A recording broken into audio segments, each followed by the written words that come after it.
Buenas tardes. La Embajada de México les da la bienvenida a la conferencia La diversidad cultural en México y su atención presente, impartida por el doctor Fernando Salmerón Castro. Permítanme primero compartirles un poco de la trayectoria del doctor Salmerón. Es doctor en Sociología por la Universidad de Texas, maestro en Antropología Social por el Colegio de Michoacán y licenciado en Relaciones Internacionales por el Colegio de México. Además, es miembro de la Academia Mexicana de Ciencias. A partir de 1984 se desempeña como profesor investigador en el Centro de Investigaciones y Estudios Superiores de Antropología Social. Ha sido profesor visitante en la Universidad de California, Campus Santa Bárbara y San Diego. Se desempeñó como coordinador general de Educación Intercultural y Bilingüe en la Secretaría de Educación Pública, donde encabezó la política educativa sobre diversidad cultural e interculturalidad durante 9 años. En este periodo impartió conferencias, talleres, profesores educativos en todo el país. Fue además director general del CIESAS. El doctor Salmerón ha realizado investigación sobre temas de antropología sociocultural, política, poder y economía, estudios urbanos y territorialidad de las ciudades medias, políticas públicas y recursos estratégicos, metodología de la investigación en ciencias sociales y sobre el campo laboral de la antropología social. Ha impulsado también proyectos sobre migración y comunidades de origen mexicano en Estados Unidos, así como educación y diversidad cultural. Entre sus publicaciones recientes se encuentran análisis sobre educación intercultural, educación indígena y derechos humanos en México. También ha publicado diversos libros, artículos, capítulos especializados, reseñas, traducciones y artículos de divulgación. Ha participado como ponente y panelista en múltiples congresos, seminarios, coloquios y reuniones académicas en México y en el extranjero. En el ámbito de la formación de recursos humanos, ha dictado cursos de licenciatura y posgrado en CIESAS, la Universidad Veracruzana, la Escuela Nacional de Antropología e Historia, el Colegio de Michoacán y la Universidad de California en Santa Bárbara. Antes de iniciar con la presentación del doctor Salmerón, les recordamos que pueden dejar sus preguntas en la barra de comentarios. Bueno, pues sin más, le cedo la palabra al doctor Salmerón. Por favor, doctor. Muy buenas tardes. Muchísimas gracias por la invitación. En verdad agradezco esta invitación de la Embajada de México en Colombia y particularmente de la doctora Gloria Esperón para dar esta charla sobre diversidad cultural en México. Verán que la charla está dividida en 3 grandes partes. Una primera donde me refiero mucho más al tema de la diversidad y el contexto en el que ocurre. Una segunda en la que he tratado de poner un poco más el acento en lo que esto ha significado en términos de grandes cambios en las políticas públicas que la atienden, y una tercera parte donde pongo solamente algunos ejemplos de las instituciones que hoy en México se ocupan del tema. Y ahí voy a insistir mucho en que son solamente ejemplos, hay mucho más trabajo y hay muchas más cosas que hacer ahí, y que se hacen hoy en México, pero pues no daría tiempo de exponerlas todas. Entonces voy a poner solo algunos ejemplos. Comienzo, si pasamos a la siguiente diapositiva, comienzo por subrayar que la diversidad cultural, como otras diversidades, se refiere sobre todo a la variación que existe en un contexto determinado. Siempre existe. Y aunque a veces no le prestamos suficiente atención, conviene poner el acento en que se refiere específicamente al grado de variación, tanto a nivel global como en ciertas áreas, en distintas regiones, en donde existe interacción de distintas culturas que coexisten en un momento y en un lugar determinado. Esto es lo que en algunos lugares se ha denominado multiculturalidad, que justamente se refiere a esto. La UNESCO ha considerado durante varios años ya que la diversidad cultural es parte del patrimonio común de la humanidad y que hay políticas o actitudes que deben ser favorables a ella, que de alguna manera debemos tratar de mantenerla, porque la diversidad cultural, igual que la diversidad biológica, pues son fundamentales para mantener una buena relación con el mundo. y una buena relación entre quienes somos y tenemos aspiraciones y puntos de vista y formas de ser diferentes. Las acciones en favor de la diversidad cultural comprenden entonces tanto la preservación y promoción de las diferencias culturales, como la promoción y el fortalecimiento de todos aquellos grupos humanos que tienen características lingüísticas, de organización, de formas de ver el mundo que son distintas. Y esto es fundamental. Si pasamos a la siguiente, en México esto se ha dibujado, digamos, se ha representado con base en lo que se consideran que son elementos culturales de distintas regiones del país.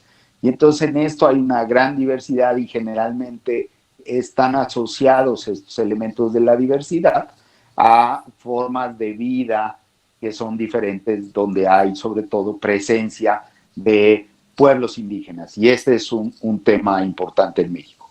Si pasamos a la siguiente lámina, yo quisiera insistir en que efectivamente los pueblos indígenas en México, como en otras partes del mundo, son una parte central de la diversidad.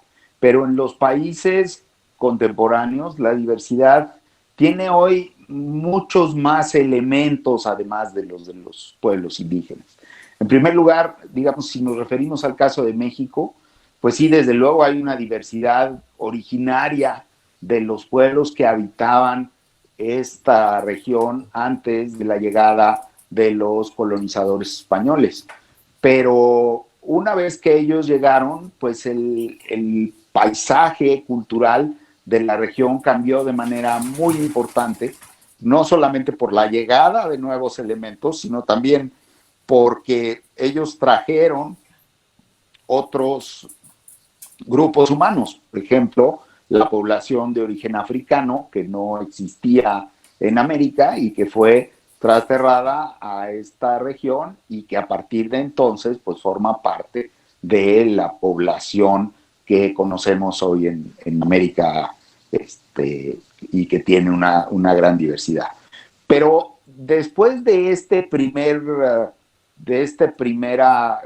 intercambio de poblaciones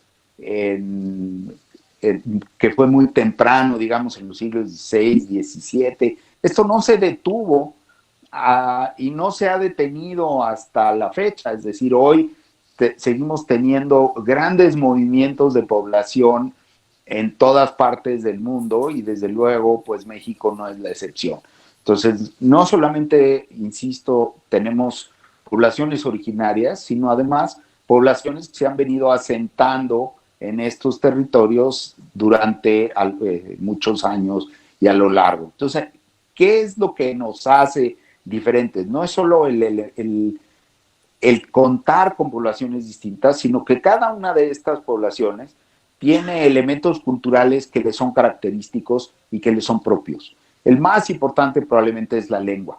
La lengua es un elemento central en la vida de los grupos humanos, que es lo que les permite a todos los grupos humanos pues nombrar, darle significado, expresar lo que entienden y lo que ven en el mundo, y también conservar, transmitir y desarrollar los saberes que cada grupo humano desarrolla. Entonces, esto es un elemento fundamental que es lo que nos lleva a tener una diversidad que además enriquece cuando se pone en relación con otros grupos, porque entonces tenemos formas de construcción y transmisión y desarrollo del conocimiento que tienen características distintas y que enriquecen a partir de una relación. Este es un punto que me parece que es muy, muy importante de subrayar. Entonces, si pasamos a la siguiente lámina, en México, cuando yo les decía que había una gran diversidad cultural previa a la llegada de los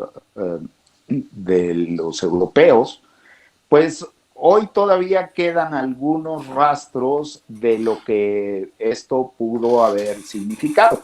En el mapa que ustedes ven en la lámina, es muy evidente todavía la presencia de algunas lenguas. Es un mapa que tiene ya 20 años, pero la distribución es más o menos semejante en la actualidad, que lo que nos indica es justamente dónde están localizados los principales grupos lingüísticos en México en la actualidad.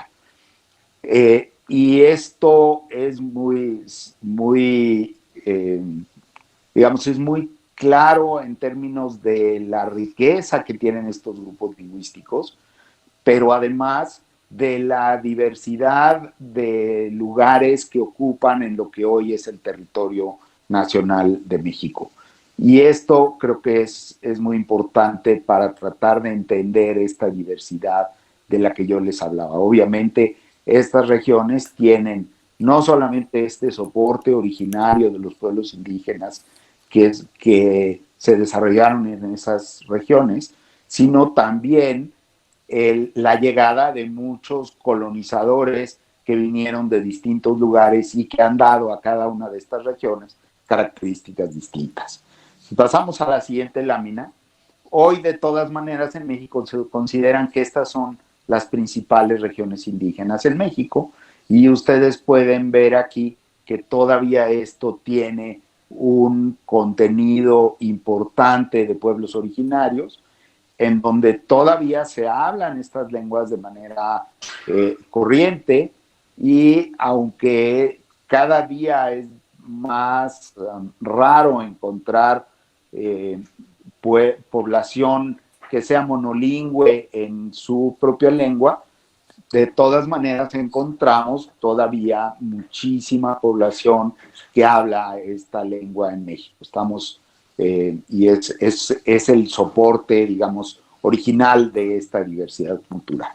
Si pasamos a la siguiente lámina, quiero subrayar, sin embargo, que a pesar de esta diversidad, en México no siempre se ha considerado como un elemento importante de defender. De hecho, tanto en México como en otros países del mundo, suele considerarse que las poblaciones originarias, pues de alguna manera se quedaron atrasadas o olvidadas, o que viven en un mundo que no es el mundo moderno al que muchas de las naciones deberían aspirar. Y esta idea ha estado presente en muchos lugares y es una forma de combatir la diversidad. Por eso es que hoy es tan importante plantearnos que la diversidad no solamente tenemos que reconocerla y respetarla, sino que esta diversidad significa el mantener formas de vida que son fundamentales para la riqueza de la población del mundo y de las poblaciones regionales también.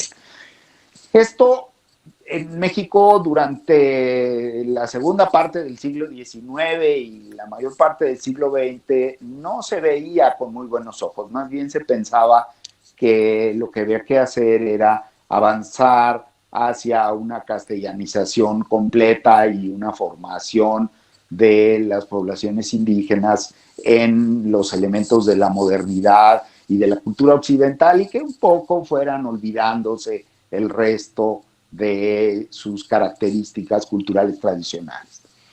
En los últimos 15 años o 20 años del siglo XX, esto empezó a cambiar de manera muy radical.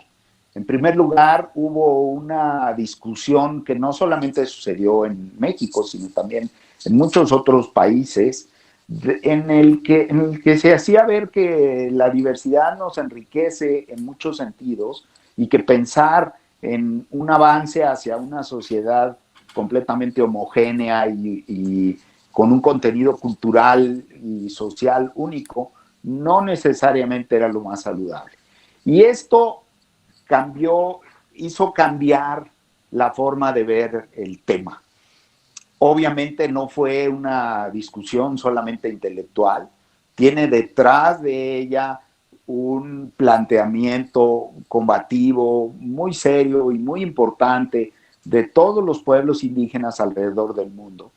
Y desde luego México no fue la excepción.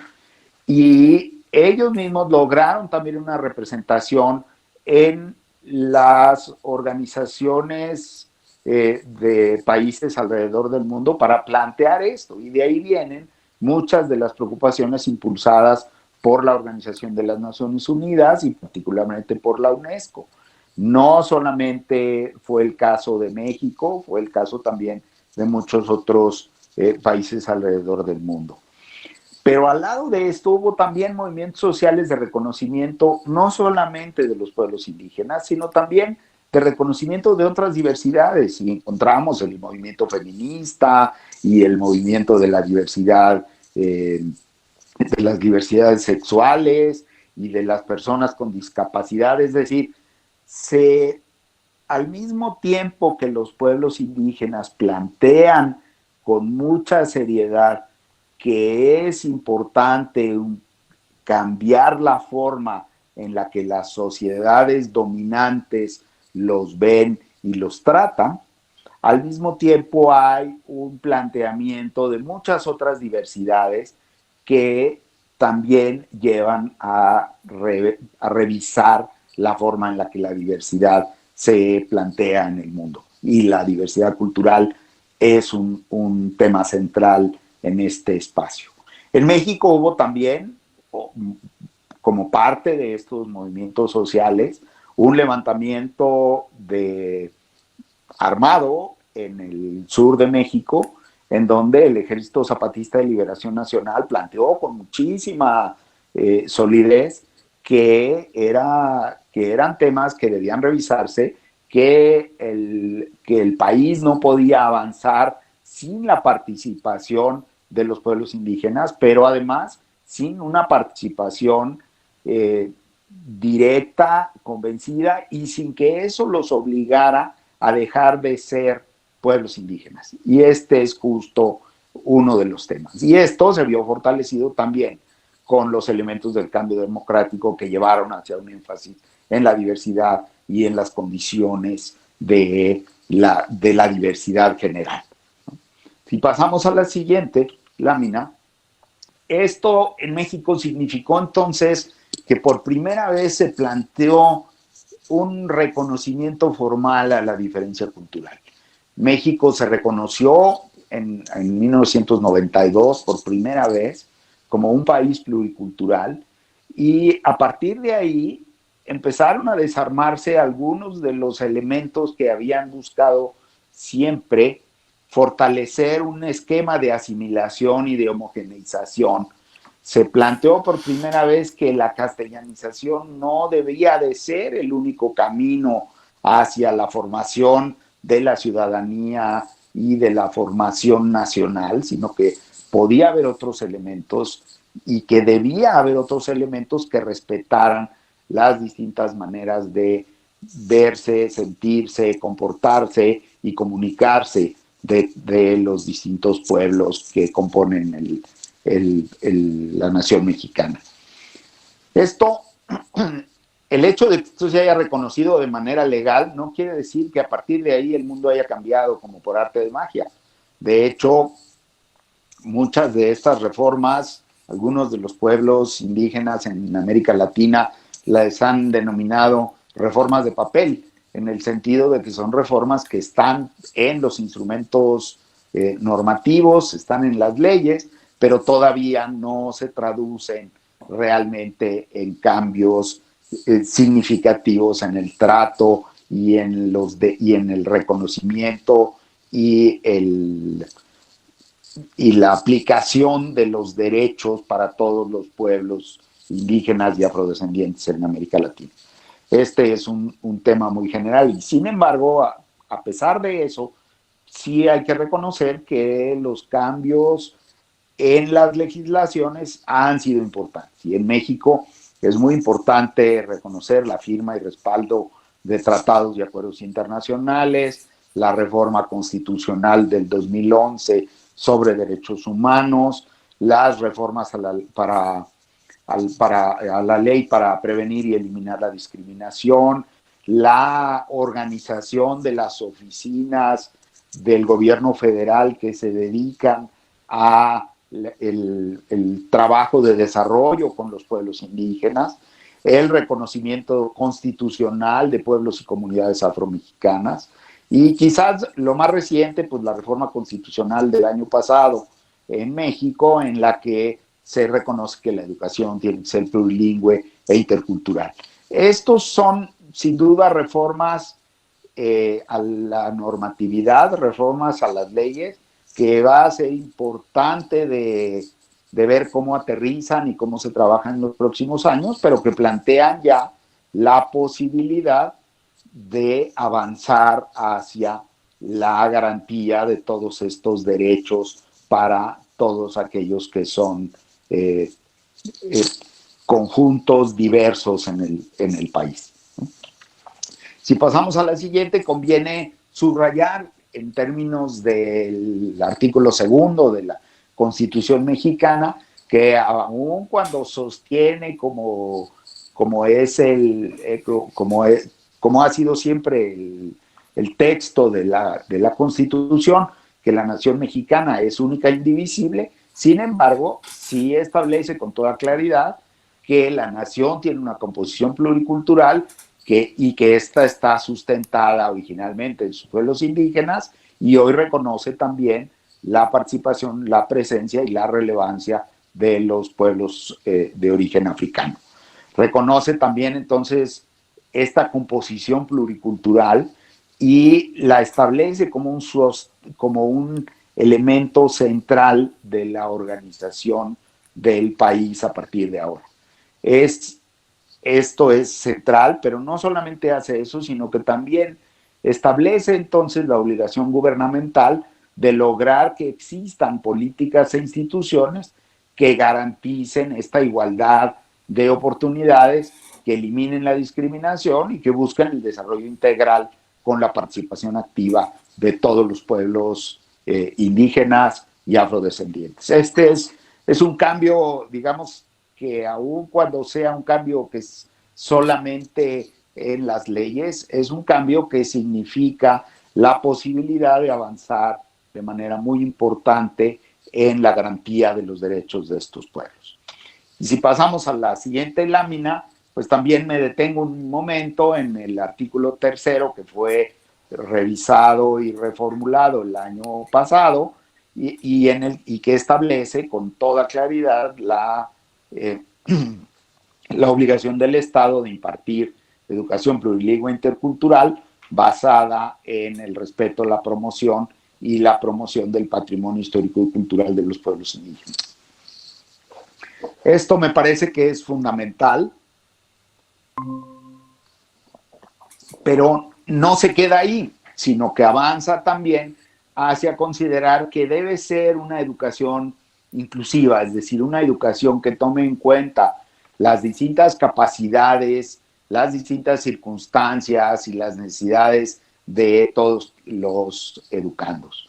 Esto es un cambio muy importante en relación con lo que se hacía antes, donde no era un elemento fundamental, pero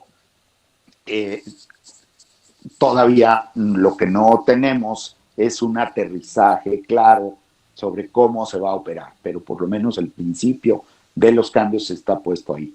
Y luego establece también un tercer elemento que es fundamental, que es que va a ser intercultural.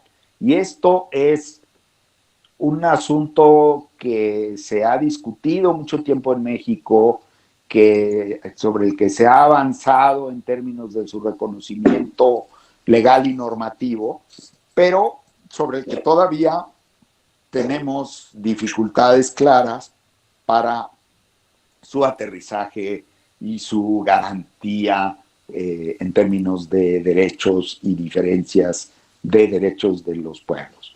Si pasamos a la siguiente, voy a tratar de un poco ver por qué es que esto se complica.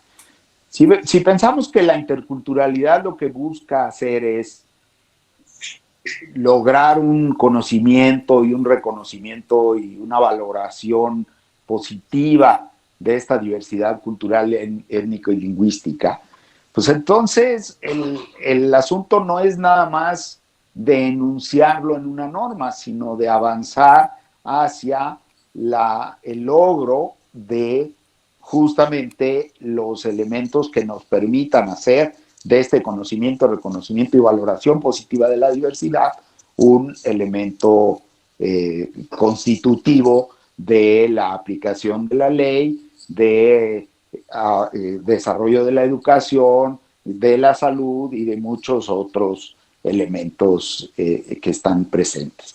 Por eso se trata entonces no solamente de decirlo, sino de avanzar en un ejercicio que nos lleve a pensar las cosas de otra manera, es decir, que nos lleve a pensar que no puede haber verdades únicas que sean igualmente aplicables para todos y que tampoco nadie debería de tener la posibilidad de aplicar su verdad a todos los demás, sino que deberíamos tener la posibilidad de discutir y de alcanzar consensos amplios sobre la forma en la que esto se hace. Y luego también de qué manera es que los distintos pueblos que tienen estas condiciones y estas características tan diversas pueden participar de manera convencida y activa en el logro de estos elementos. Si pasamos a la siguiente, ¿esto qué quiere decir en el terreno práctico de la educación, por ejemplo? En primer lugar, que para lograr realmente lo que podríamos denominar una justicia educativa, pues es necesario considerar prácticas y procesos que consideren no solamente llegar con educación a todos, sino que además esa educación tenga las características que cada uno de los distintos grupos sociales, y entre estos están los pueblos indígenas y afrodescendientes, y que llegue con las características, es decir, con las características que ellos requieren, en el sentido de que todos ellos tienen identidades diferentes, tienen visiones del mundo distintas y tienen formas de conocimiento que no son iguales y que no son iguales para todos. ¿Cómo garantizamos esto en un sistema educativo de corte nacional? No es sencillo y es algo en lo que todavía, a pesar de que hemos trabajado muchos años, todavía tenemos que avanzar muchísimo. Un elemento central de este avance está en lo que conocemos como el currículum, es decir, lo que se enseña, que está establecido en planes y programas de estudio, que contiene conocimientos, valores, costumbres, creencias, formas de aprender y de transmitir esos conocimientos y de evaluarlos, lo que de ahí deriva, tienen diferencias cuando uno tiene visiones del mundo que son distintas. Acomodar esto en un país con una diversidad como la que tiene México no es sencillo, es algo en lo que se está trabajando de manera muy importante, pero que todavía nos puede llevar un tiempo a acabar de aterrizar. Y esto, desde luego, tiene que ponerse en relación con elementos y prácticas pedagógicas que nos permitan que los distintos participantes en todo un sistema educativo puedan lograr estas condiciones distintas y estas características que consideran propias, ¿no?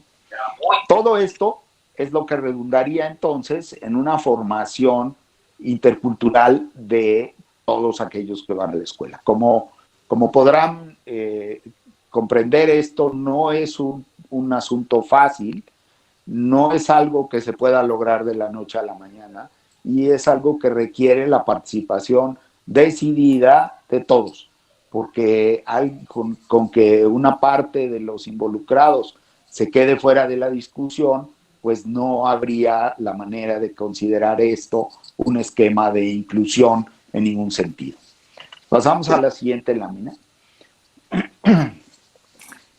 Esto, ¿qué implica para empezar? Bueno, implica primero el establecer con toda claridad que pueblos indígenas y afrodescendientes tienen una identidad propia que se fundamenta en una lengua y en una cultura.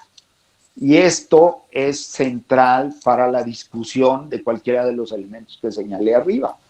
y que por esa razón es que han desarrollado sus propios sistemas de conocimientos, de valores, de instituciones y de prácticas sociales que no pueden desecharse de un plumazo, pero que tampoco pueden dejarse fuera de la discusión de elementos que garanticen sus derechos. O sea, uno no puede pedirle a un niño o a una niña cuando llegan a la escuela y decirle, a ver, pues todo lo que tú sabes que aprendiste en tu casa y todo lo dejas aquí en la puerta y aquí te vamos a enseñar nada más otra manera de ver el mundo, otra manera de hacer las cosas, otra manera de resolver los problemas.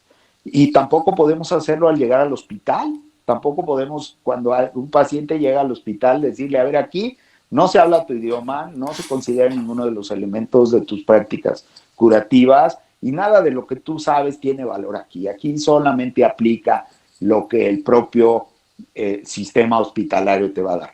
Esto, aunque todos probablemente hemos sentido en algún momento, tiene elementos muy, muy importantes de contradicción cuando uno tiene una tradición cultural distinta, una lengua distinta y una manera diferente de entender el mundo.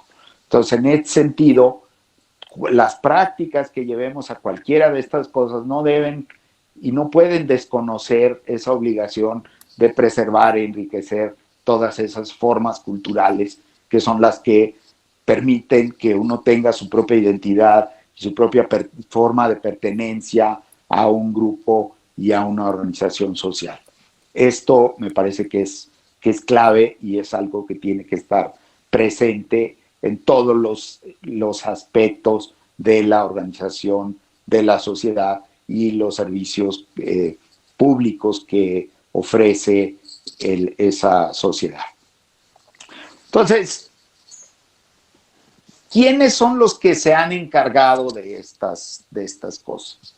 En educación hubo una oficina, esta oficina que se llamaba la Coordinación General de Educación Intercultural y Bilingüe, que hizo un trabajo importante y que impulsó algunos de estos temas, que no fue la única, pero que participó de manera muy importante y que buscó justamente establecer los elementos que podrían permitir avanzar hacia lograr algunos de estos temas. Hoy probablemente hemos avanzado mucho más en términos de el establecimiento de la normatividad y de los elementos jurídicos para avanzar hacia allá, pero conviene recordar que algunos de estos elementos estuvieron presentes allí. A partir de ahí, entonces, se estableció que un elemento clave, si pasamos a la siguiente lámina, es justo el de la educación intercultural bilingüe. Tiene que ser una educación que hoy se considera que va a ser fundamental, que hoy vamos a ver impulsar de manera mucho más importante y que justamente tiene que ver con cómo es que podemos lograr, primero, que la educación para la diversidad no puede ser solo para aquellos que consideramos que son diversos, es decir, la población indígena, la población afrodescendiente, pues ellos ya saben que hay diversidad, porque la viven todos los días, ellos hablan otra lengua, tienen otra forma de ver el mundo, tienen otras características, y somos más bien el resto de la población los que a veces pensamos que ellos son los que están equivocados y que lo que tienen que hacer es olvidarse de todas esas cosas para volverse más como el común de la sociedad. Y ese justo es el problema que debe enfrentar una educación intercultural para todos. Y es una educación que tiene que comenzar por hacernos ver a todos que la diversidad es importante, que la diversidad contribuye a resolver problemas, no a crearlos, pero que para poder resolver esos problemas requerimos avanzar en términos de la forma en la que combatimos desde el propio sistema educativo, desde el propio sistema de salud, desde las propias agencias gubernamentales, la exclusión estructural y sistemática de todos aquellos que vemos diferentes. Ese es un tema fundamental. Pero también es muy importante lograr que se reconozca que hay una tarea educativa que va mucho más allá de la escuela, que no se trata solo de trabajar con la gente que son los alumnos o los profesores, sino que también participan los padres de familia, la comunidad y la sociedad en su conjunto. Y ese es quizás uno de los elementos clave. Si pasamos a la que sigue, entonces conviene subrayar pues que para poder avanzar en este sentido es necesario que todas estas prácticas educativas en el sentido más amplio que podamos tener tienen que nutrirse de las culturas del entorno. Es decir, obviamente no va a ser lo mismo en cualquier región, no van a funcionar del mismo modo en todas partes, pero en todas partes tiene que haber una estrecha relación entre las poblaciones que conocen el medio en el que viven, que están mejor adaptadas a ese medio y que a partir de ahí pueden incorporar elementos y contenidos de otros horizontes, pero es a partir de lo propio que uno puede avanzar hacia lo demás, no al revés, ¿no? Pero también que es importante propiciar que haya competencias comunicativas en las propias lenguas.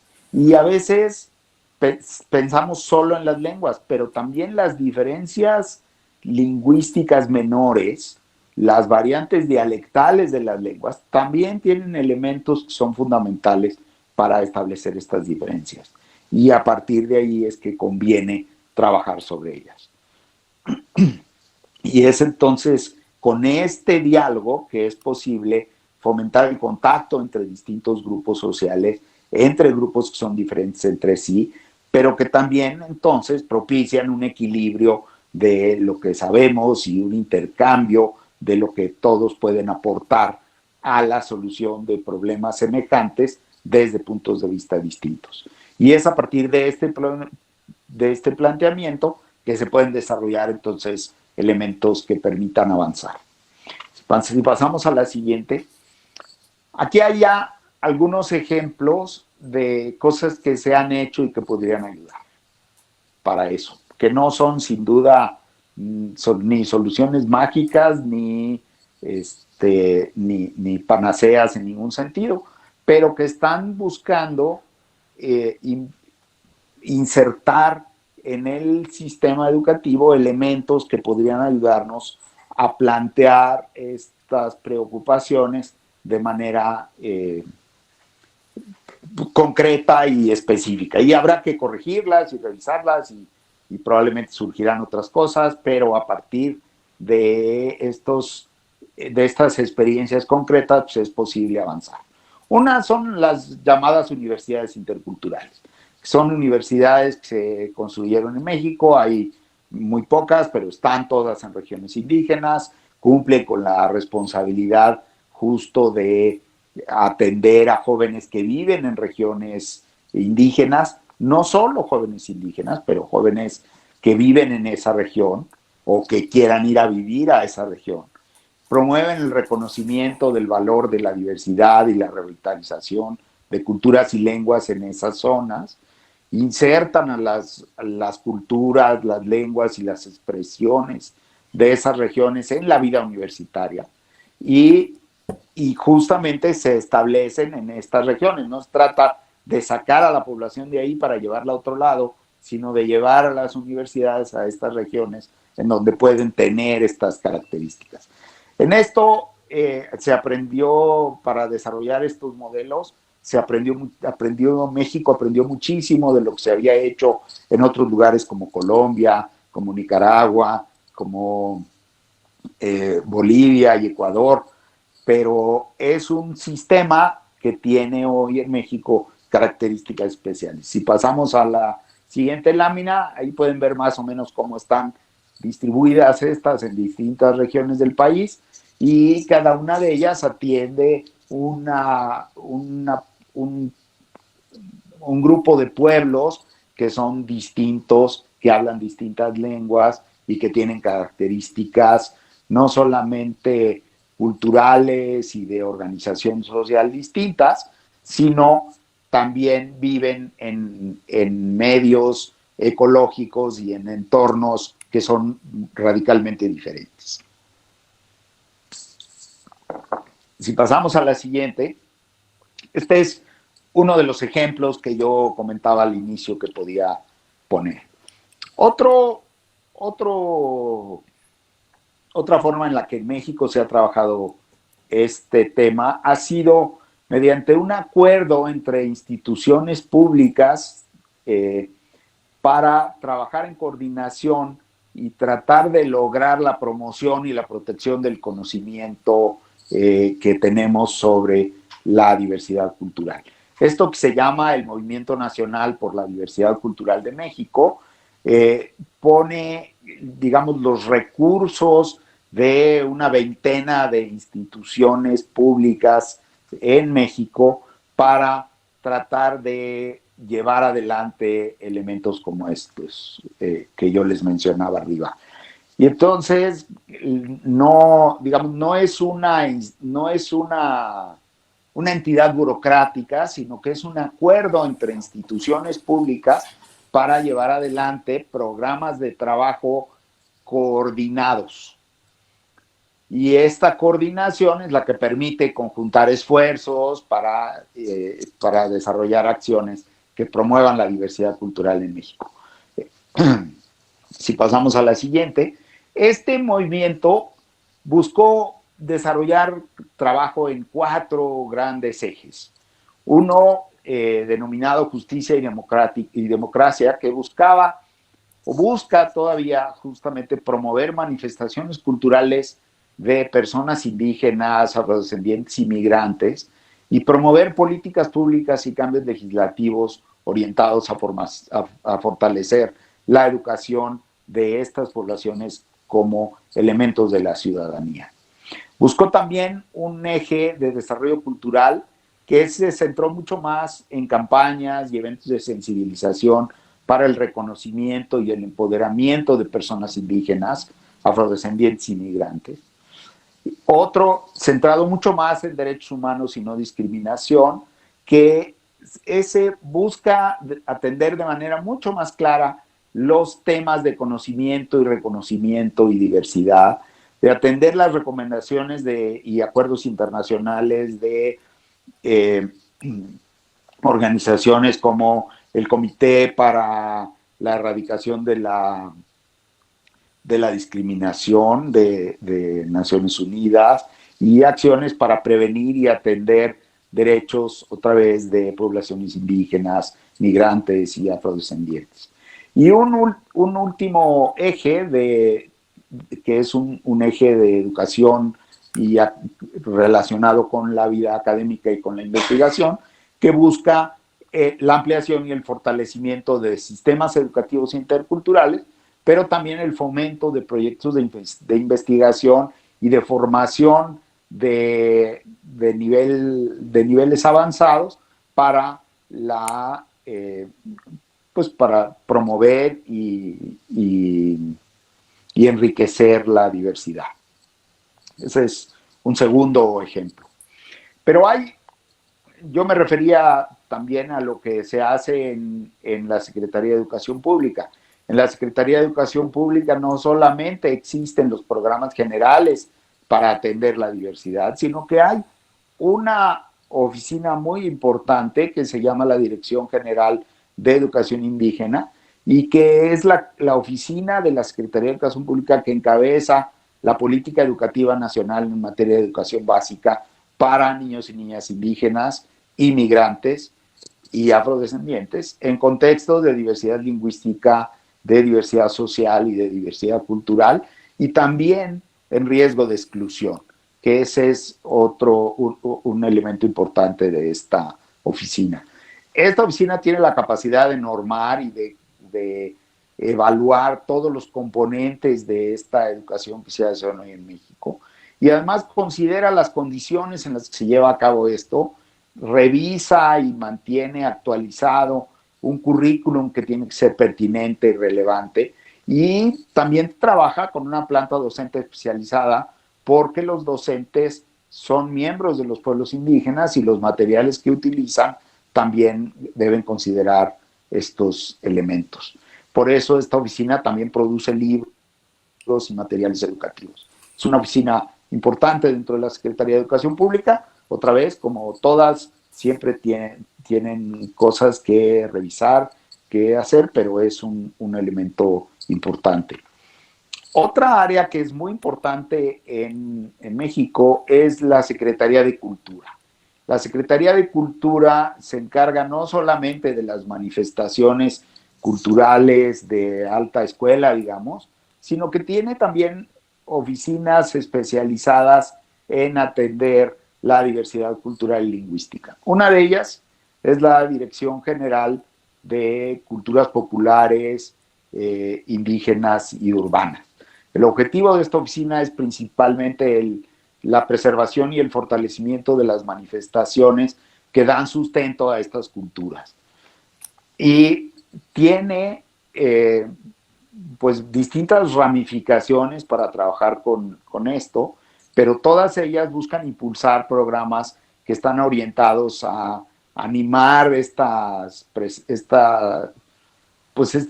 manifestaciones culturales, a dar capacitación, a difundir y a hacer investigación y gestión de recursos para el financiamiento de proyectos culturales comunitarios.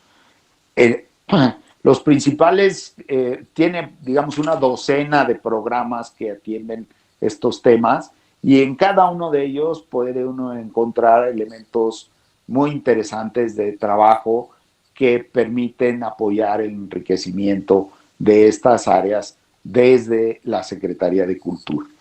Pero la Secretaría de Cultura también tiene como uno de sus instituciones descentralizadas el Instituto Nacional de las Lenguas Indígenas. El Instituto Nacional de las Lenguas Indígenas es la oficina en México que se encarga de promover el fortalecimiento, la preservación y el desarrollo de las lenguas indígenas que se hablan en el país. Tiene como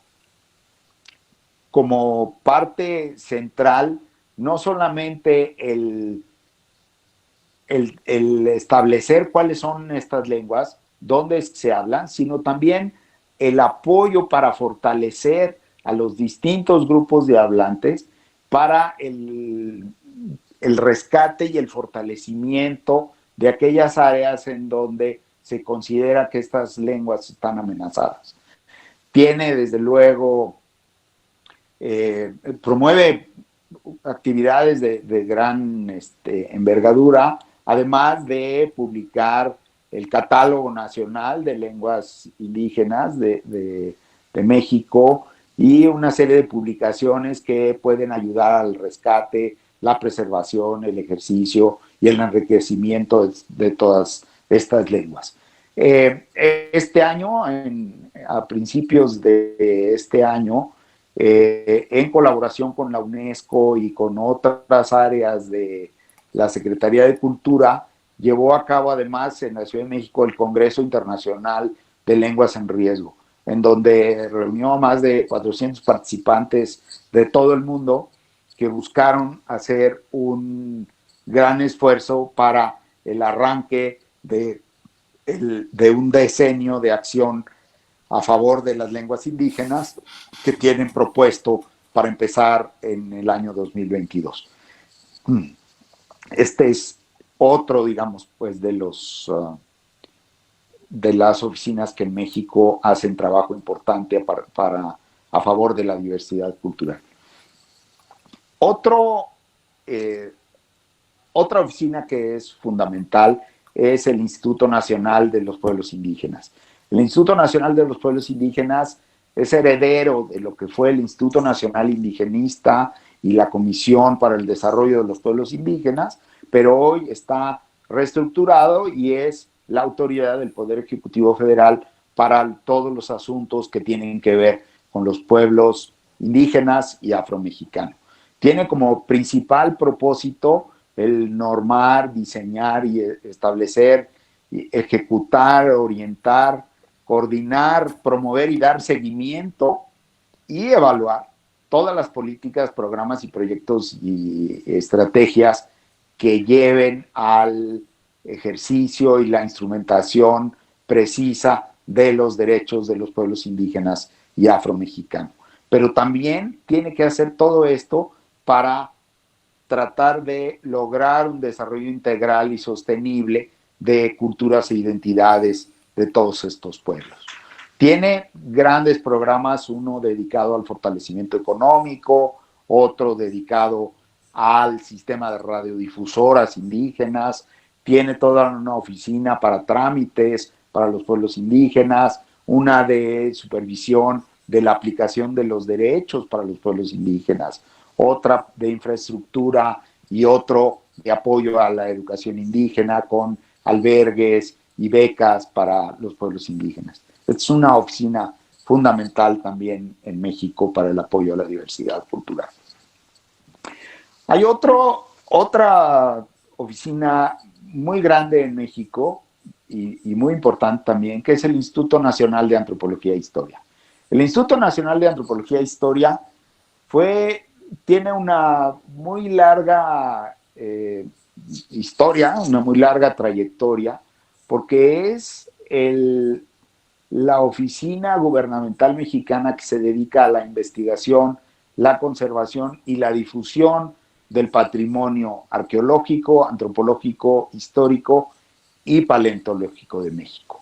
Y entonces es una oficina que tiene, además de toda una trayectoria de vida muy larga, tiene un conjunto grande de oficinas que permiten llevar adelante este trabajo. Es responsable de todos los monumentos históricos y de las zonas arqueológicas del país. Tiene además a su cargo más de 160 museos y tiene además un grupo académico de investigación, de formación de profesionales, una gran biblioteca y un sistema de supervisión de las obras arquitectónicas que entran en relación con este patrimonio. Subrayo un par de cosas de las que hace solamente, porque es una gama tan amplia que no daría tiempo, pero sí es importante señalar pues el programa de afrodescendientes, que es un programa relativamente nuevo, porque en México esto no tenía una trayectoria muy importante. Gracias por su participación. Con esto damos por finalizada esta conferencia. Le agradecemos esta participación. Es nuestro conocimiento sobre la